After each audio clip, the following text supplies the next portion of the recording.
All right, guys, welcome back to another Paris, Texas, a podcast. As always, we have a new guest this week, and we have one question for her. That question is going to be, are you a Parisian or parasite? Basically, this is not a question to cause division between the two. This is probably going to be the last time I explain this, so if you're confused in future podcasts, go back to the beginning. But it's not to cause division, it is to cause a conversation starter. It's to find out where this person came to, how this person came to Paris, Texas, and where they're from, if they're from here, if they're born and raised, if they've ever left. It's just really to start a conversation. So here we go with our guest this week is Claudia Farr. Hello, everybody. She's a good friend of mine, and the first question is, are you a Parisian or are you a parasite?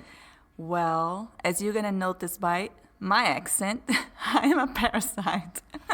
Okay, we briefly talked about this before we started, and I'd asked this in a future episode with another guy.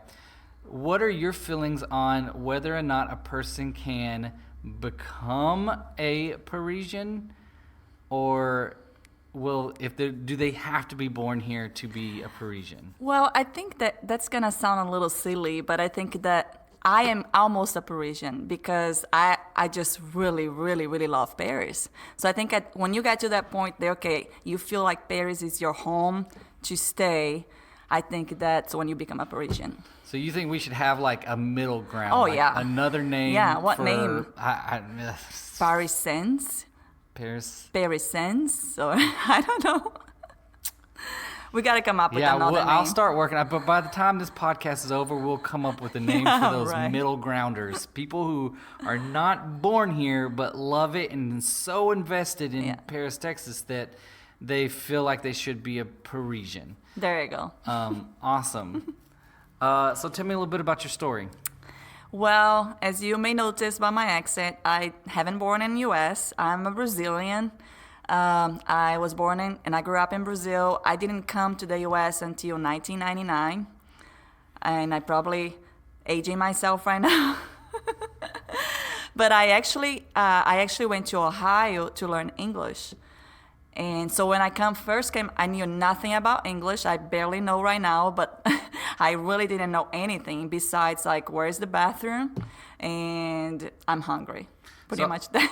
How did you? So you had classes? Is that what you went to? Like no, English classes? No, I didn't have any English classes. I was immersed. So like I was living with the American family, and I truly did not know. And they would speak with me, and I would be like, yes, no.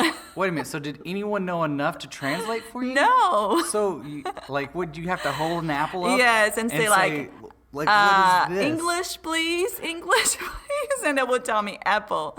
And then like after a couple months, I was actually starting to be fluent. And it's just, if you really want to learn a language, you need to be immersed on it.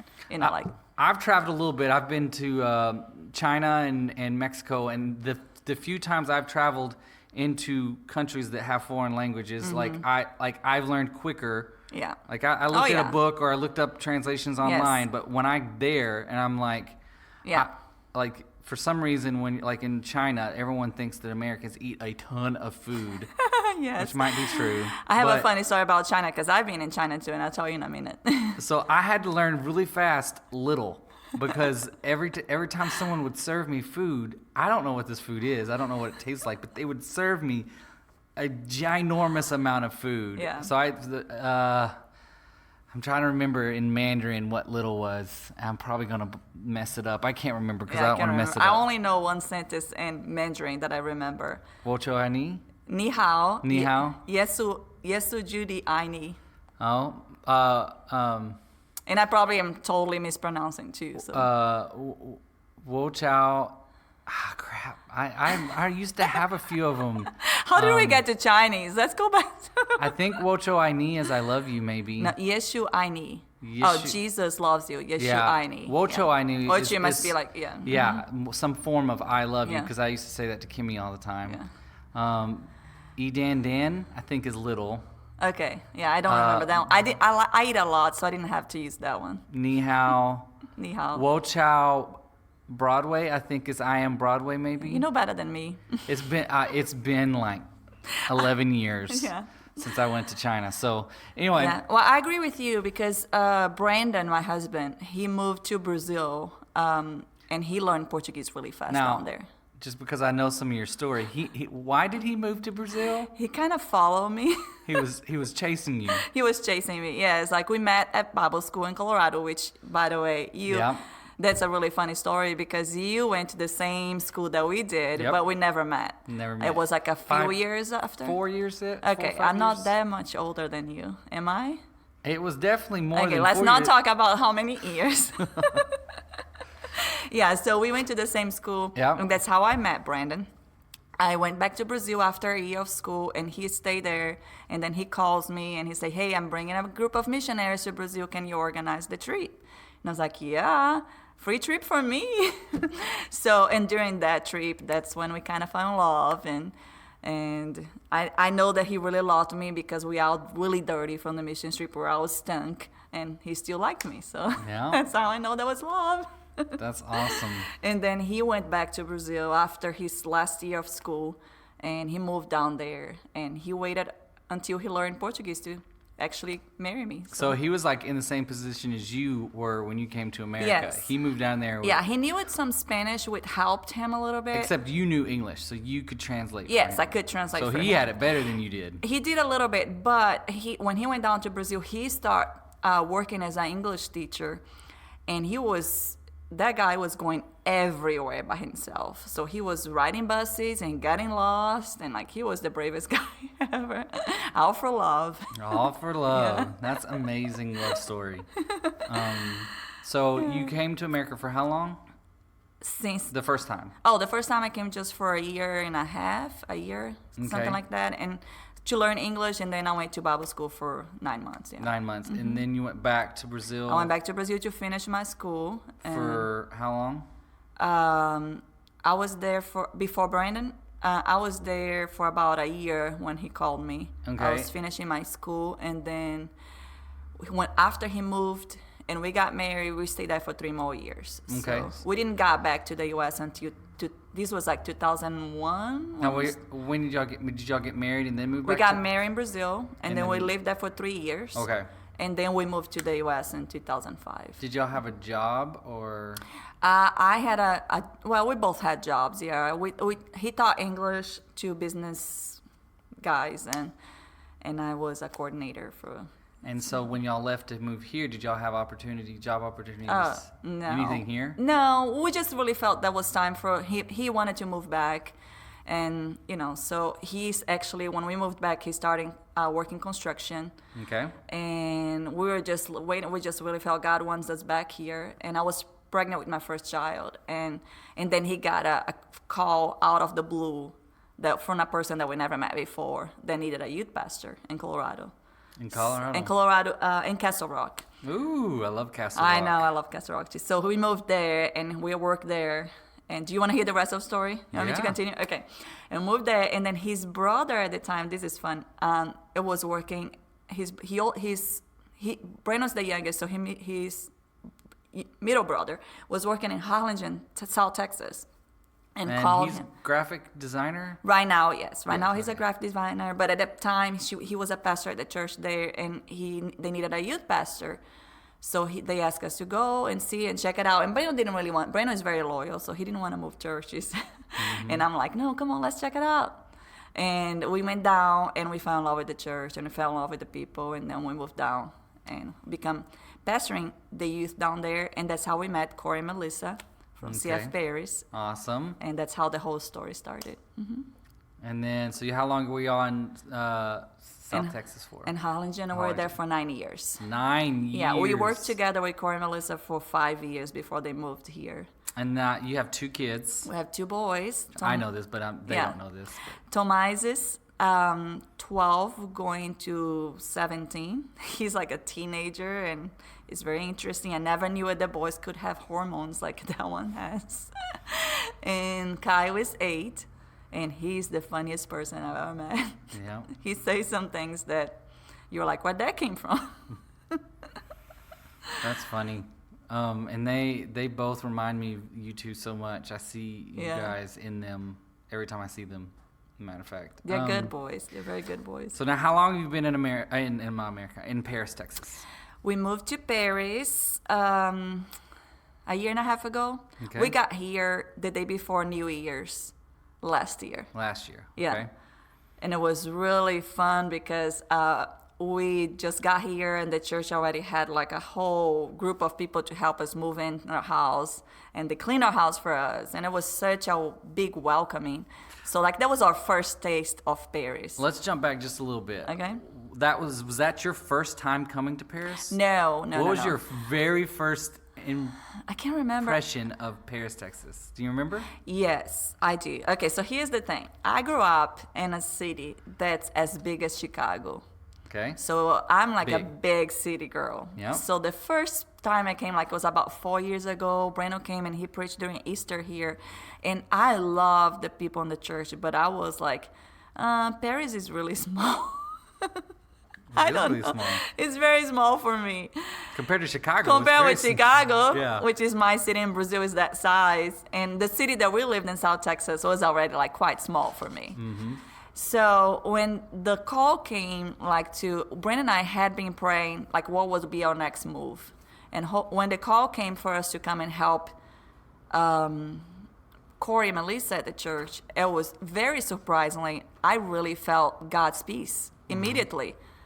Okay, Awesome. okay, we're moving to Paris. There's something there. God wants us to be there, which is surprising because of my feelings before Paris being very small. Yeah. So kind of knew that God wants us here, which I'm really happy because I am in love with the city. I'm in love with the people.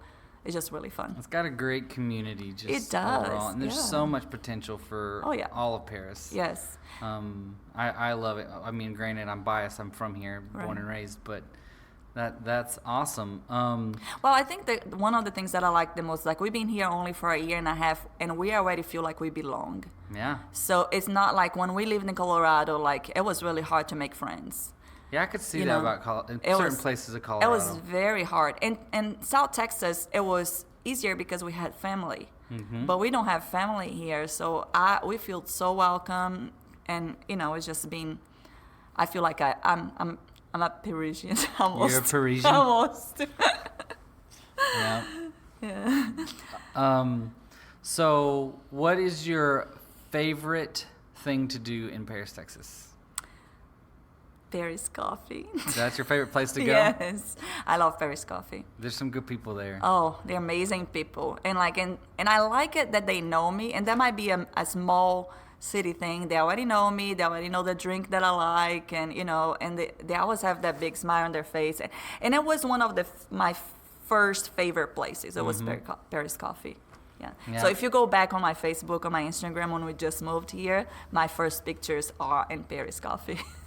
And it's a good environment to work. I see a lot of people Yeah. working there when I go in there. My problem is I'm not a coffee drinker. Yeah. So it's really hard to... Shame on you. That's one thing I don't like about you. I'm sorry. You gotta change. Well, I've tried multiple times. I've had many people say, well, no, you haven't had coffee done right. And then they give me coffee. And the actual smell of coffee So what just- do you drink?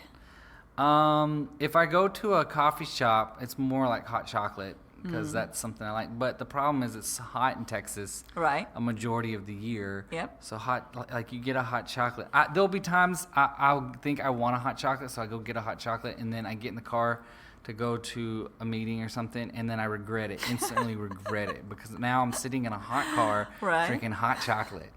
And for the season that it's warm, it's cool, it's great. Well, see, I drink hot coffee when it's hot outside. And see, Kimmy drinks hot tea all the Right. time, like daily. She's like addicted to it. I think So, it's on your mind. I swear though, but I feel like I will not be sweating, and then I get in the car and I drink one sip of this hot drink, and I feel like I'm instantly got bullets of sweat coming down my head, and I'm just like, what was I thinking? Yeah. I'll pray for you. I wish we had like a Jamba Juice. Oh yeah, I would like that too. I love Jamba I Juice. do too. I love anything with juicing and yeah. And I know that they make like smoothies and stuff at different It's not the places. same thing though. It's Yeah. really not the same Yeah, thing. I agree. Agree. But There you go. Anybody that want to start a new business, you would Jamba have 2 Juice. clients here yeah, already. 2 clients. I would definitely. There's like a strawberry banana that Jamba Juice has that I love. Yeah. I haven't had it in years, but I definitely love it. And I mean, there's some like cold refreshers at Starbucks, which I'm not. Yeah. I realize is a competitor of Paris Coffee. Blame but on you. I'm sorry, I'm a terrible person, but that I like.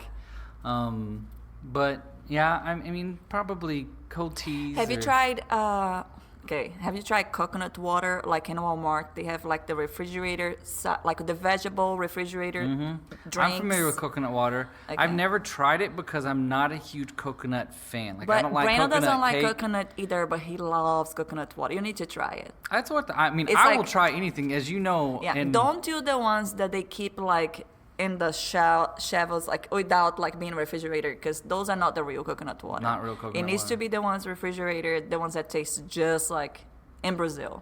So I think I've cracked a coconut before and drank out of a real coconut. in one of the mission trips. On one of my mission trips, yeah. So I've had that, but I just assume that water in a store, coconut water's, I don't know. Well, the refrigerator ones, they're different. They're I'll different. give them a try. We tried so many, me and Brandon, trying to find, and because we drink coconut water in Brazil when you're sick. That's a hydrating drink for us. It's like Gatorade. Yeah, for like America. Gatorade, but healthier. Yeah, but healthier. Yeah. Huh. So, It's worth a try. Yeah. If I'm not feeling good, I'd be like, she said to get some coconut water. I'm going to try that coconut water. don't blame me. if you I don't am want- totally blaming you if it's not good. I mean, I will send you a text. Okay. I will make a second podcast just but so I can call please you send a out. text if you like it too. Don't only send it to blame me. Deal. So this is my second time doing a podcast with you. Yeah, see, I always wanted, okay, I'm going to have to say that again because I always wanted to be in a podcast. And I've been in several podcasts in my own head. I actually talk to people in podcasts, but they don't listen. And I've been invited twice already. I know. So that's like double dream come true. Double dream come true. And that's funny that you say that because someone commented the other day that they felt like listening to us on podcasts like they're sitting at a table. And they wanted to Yeah, like they want to talk. They wanted to say something. want to That's say how I something. feel it. Yeah, I am a podcast fan, and I've been listening for years. And I have my favorites, and I'm always like, oh, I just wish I was there. I have an opinion on that. So we were just talking about before we started this podcast, like podcasts have been around for a long time, Yes. years, and it's one of those things that at least in Paris, people still don't know what Right. a podcast is. Yeah, that surprises me. Which surprises me too. But I think I'm a firm believer that, and I've been watching like a lot of other YouTubers, because that's a world that I'm also in a lot, who are not moving completely, but they're adding the podcast realm to the their platform. Yeah. to a part of their format that they release on.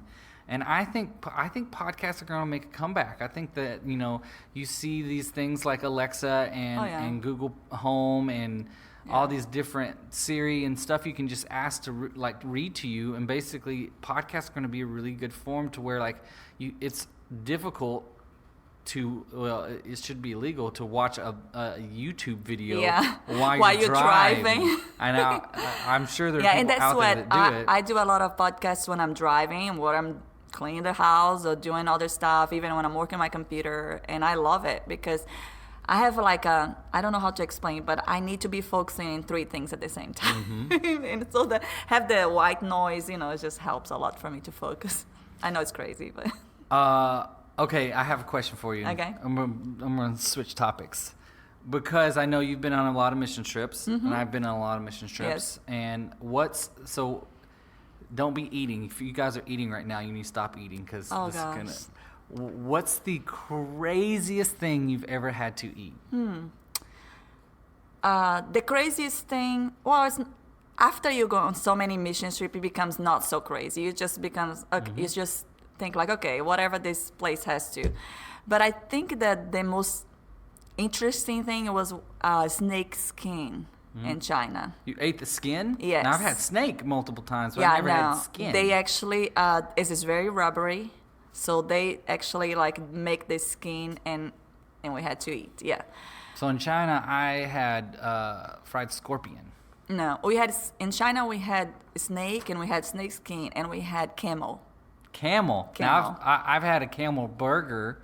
I've had a kangaroo burger. Now let me tell you something that is one thing that we do it in Brazil, and whenever I mention here, everybody gets out like, ew, that's disgusting. But it's one of my favorite food in Brazil. Can I tell? Yeah. Chicken hearts. Okay. So I've we not make had a chicken heart. We make barbecue chicken hearts, and it's delicious. And we make barbecue chicken heart sandwiches too, and it's really, really good. My boys love it. Brandon loves it. Brandon knows how to make it because he lived in Brazil.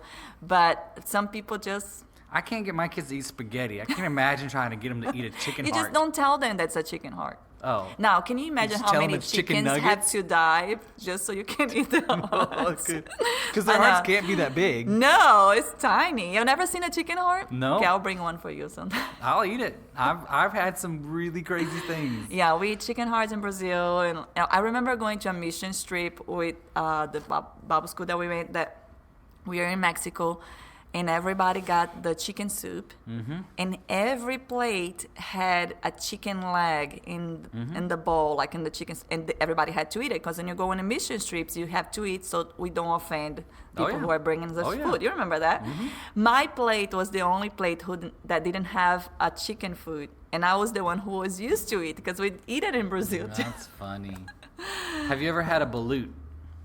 No. So a balut's a partially fertilized duck egg. Oh, I don't ever want to have that one.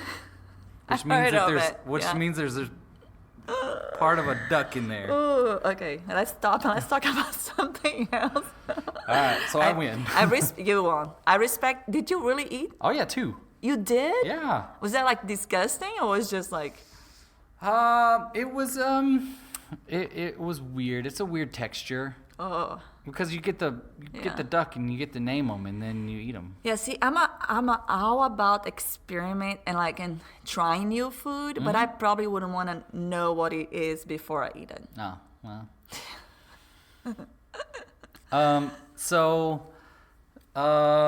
Anything else you want to add? Any other awesome stories? Geez, I'm all awesome. No, I'm just kidding. I don't know. I love meeting people. I love meeting new people. So I guess that helped a little bit too. And I think a part of this podcast that I like is that someone may listen to this who has no idea who you are, but when they meet you, they find out who you are, they might be more inclined to ask you a question or yeah, I would love that. open up yeah. to you. Yeah. That's amazing. Yeah, I would love that. I like meeting new people, and that helps. Brandon on the other side was a little bit shyer when he was a kid. I was never shy. I was shy when I was a kid. Were you shy? I can get shy now too sometimes. See, I don't get intimidated. I make myself go. Now, I used to have a really bad self-image of myself. So, I wasn't shy, but I wasn't like, oh, I'm awesome. Well, not very confident. I wasn't confident, yeah. And I probably am bad about that too. I'm often not confident about what I'm doing, or yeah. when I edit, yeah. like I make my wife check it like 10 Oh, times yes, because absolutely. I'm just not confident in the final product. And well, and I think that social media doesn't help because it gives us a space to compare ourselves a lot with other people. I watched a whole documentary on that. Yeah. Someone was saying pre-social media 10, 15 years ago, like the only person you had to compare yourself to was your bubble, people that were in your vicinity, Yep. like the people that lived in Paris, Texas. Yep. So you could be this awesome fashion person in Paris, Texas, and everyone that knew you would know you for that. Yeah. Well, with this day and age, based off of Instagram, you could follow 20 Right. social media fashion people who are popular amongst millions of people all over the world, which then trumps anybody in Yeah. your bubble, because Right. there's no way they could be that Right. big, yeah. and that in comparison it just squashes people's Oh, yes. self Absolutely. esteem and confidence level, Absolutely. because they just feel like they can never live up to that Yep. expectation. And I have to talk me out of social media sometimes. I need to tell myself, you need to get out right now because you are just talking bad to yourself. So, Yeah. So when you see something, you feel like you have to live up to that standard? Oh, I don't feel like I have to leave. I just feel like I'm not as good as that person. Okay. Or Okay. I am not, comparable to them, like, or they're living better than I am. So when I see those thoughts coming to my mind, my first instinct is like, oh, poor me. But I have learned with years that the first thought in my mind needs to be, no, that's not something that God speaks to my life. Yeah. What God speaks to my life is like, I am what I'm supposed to be, the one that He created. So I turn off social media and I go do something else. Interesting. See, I often see a person. I'm like, I can do that. Like I get all but confident. I used to be like that until I stopped looking around, like, And then I go out and I try to achieve what this person does on a daily basis, and like, oh, I can post so many posts or so many stories or so many. Yeah. Like I can keep up with someone like this, and I could be just like them. Yeah. And I put myself on a standard that I can't keep up with because I have a full-time job and 2 kids and a does wife. that like make you? How does that make you feel? Like so then the end result is that I feel unconfident in my ability because I can't, because obviously I found out like by trying that I couldn't keep up because if you follow me at all on Instagram or even Facebook, there'll be times that like there'll be a whole week that I'm just posting. Right. And I find things to post, and then there'll be a week or 2 that I'm like, I give up. Yeah. I can't do it anymore. I'm done. See, but I think that's when you need to come to the realization that God created you to be you. Well, and you need not to find like that, what everybody else is around you. And I say this in people who with dieting sometimes, not that I'm a dieting expert by any means, I will say that right now, but like if you put yourself in this position where you have to do this huge thing, you might achieve it, but you don't set yourself up to continue it. Right, Like I agree. There's like, if it's a 30-day trial thing, if you're not doing the right steps in that 30 days to set yourself up to succeed for a life change, then it's not going to change anything. Yeah. You're just going to do 30 days of good eating. Yeah. That's the same with me in social media. If I just tell myself I can do it and I don't set myself up, I need to pace myself. Yeah. Is what I need to do, which I don't do, but what I need to do. Drive a plane. But if you don't set yourself up for that, then you're just squashing your dreams before you even start. Yeah, I agree. Yeah. Sorry, I don't It's mean good to be a talk. dream crusher. No. And we got off of you somehow. But hey, It's not about me. this is a conversation, so it goes where it goes. Well, thank you so much Yeah, it's my pleasure. This was fun. I was kind of nervous. Do you feel nervous now? No, I could talk forever. I always can talk forever. And I talk over people, and I talk more than anybody else. That's fine. So- I want to have a podcast one day where I like introduce somebody and then I don't say anything till I and say, you just let the person yeah, talk. until I Let me say, tell you, thanks for coming. It should be me, though. It should be me. I totally talk over everybody, including you, when we're doing the live Facebook thing. That's fine. It helps me. I don't have to say as much. But one of these days I'll have a guest and literally I'll be like, welcome to the podcast. And then they'll just go. That would be hilarious. I want to listen to that one. You'll hear me in the background going, wow. And then And you try to interject, like, like to say something, Yeah. and the person's like, no, but let me finish. Yeah. Let me fin-" And then 30 minutes later, I'll be like, well, thank you for coming. And they're like, I haven't finished yet. Yeah. Let's continue. Okay. Right. Hey, let's keep going. That's funny. Well, thank you so much You're being welcome. on Paris, Texas, a podcast. Yes. I love Paris.